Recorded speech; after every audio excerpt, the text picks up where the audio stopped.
Hello everyone, welcome to another Friday Closeout. Well, we made it. Now, we haven't made it to the end of 2020 yet, but we have made it through Thanksgiving, and we are now in the season, the part of the church calendar, the church year, known as Advent. That is the 4 Sundays leading up to Christmas. Now, we already had the first Sunday of Advent this past Sunday, but because of when I record these videos, I'm going to be talking about them the Friday after. So, what is the first Sunday of Advent? Over time, there have been some themes that have come to be associated with each week of Advent. And often one of the themes that is associated with the first Sunday of Advent is hope. Now I want to ask you something, and be real. Has this been a very hopeful year? If ever there was a year that just kind of felt soul-crushing, at least to me, it's been 2020. Whether it was, and what's crazy is it started out so great. We had all these great ideas going into the year. It's like, 2020, it's going to be the year of 2020 vision and all these cliches, and it's going to be great. And look at all these holidays that all happen on weekends. It's going to be the best year ever. And then what happens? Well, there's COVID. That's the big one that's just kind of hovered over the whole thing. There's racial unrest. There's all sorts of turmoil regarding the election. It has just been a difficult year. And I found myself, as we got through the month of November and into Thanksgiving, just really wishing for Christmas. Because there's just something about Christmas, especially for Christians. It's just a hopeful, joyful time, and I am ready for Christmas. But here's the thing. Before you get to Christmas, if you follow the church calendar, you go through Advent. In that first Sunday of Advent, where the theme that we're going to use for it is hope, how do you find hope? Where is there hope in a year like this? And it got me to thinking. It's been a while since I've read the books. I've watched the movies more recently. But have you ever read the books or seen the Lord of the Rings movies? I hope you have, because there's a lot of good stuff in those books. Now, in the film in particular, there's this scene where Gandalf is getting ready to leave Helm's Deep. Helm's Deep is this massive fortress in the side of a mountain, and they're holed up inside of it. And Gandalf is getting ready to leave because they're under siege. And in order for them to break the siege, in order for them to have any hope of survival, Gandalf is going to have to ride out and bring in reinforcements. But they know that he's not going to be back before the siege has already wreaked great havoc on the people.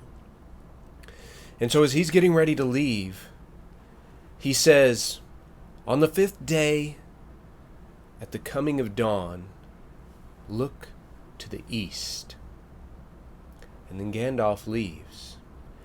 And then for days, the people there in Helm's Deep are under siege. They're suffering terrible casualties. Slowly but surely, they're being pushed further and further back into the fortress until it seems like literally all hope is lost. There is nothing left. They're down to just a handful of soldiers left. It's the women and children who are back deep in the fortress, and there's nothing left to fight with.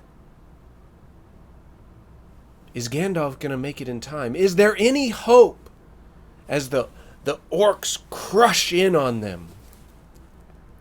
But then, just like Gandalf said, at dawn on the 5th day, as the sun crests the horizon, Gandalf appears with the reinforcements, riding down into the valley with the sun shining behind them, blinding the enemy forces. They crush through them on their horses and rescue the besieged forces at Helm's Deep.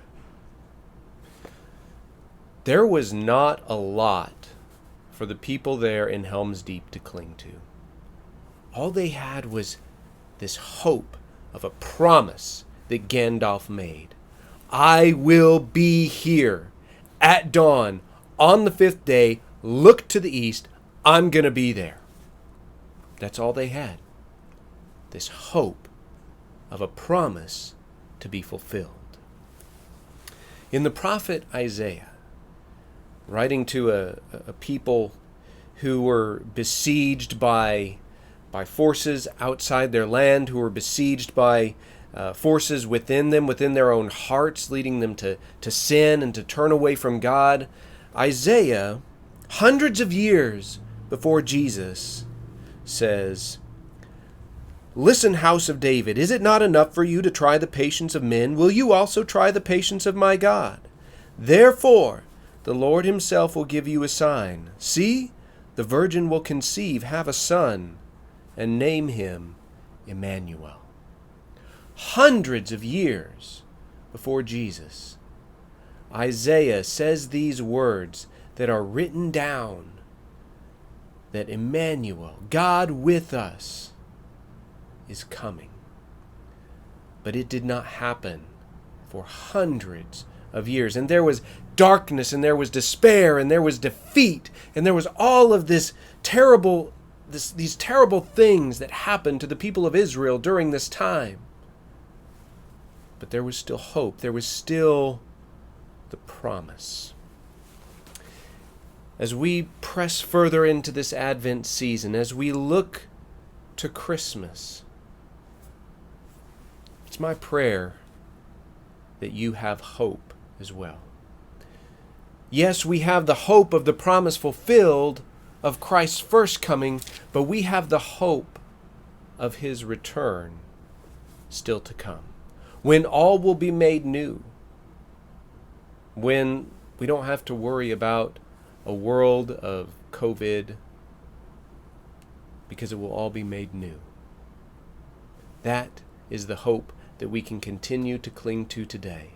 The hope that there was a promise fulfilled in the past, and the hope that there are still promises to be fulfilled in the future.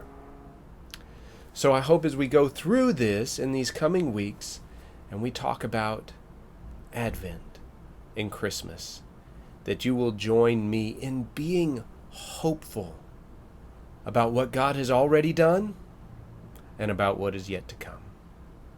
Thank you for watching. I hope you have a great weekend. I look forward to talking with you next week as we look at the second week of Advent. Go in peace.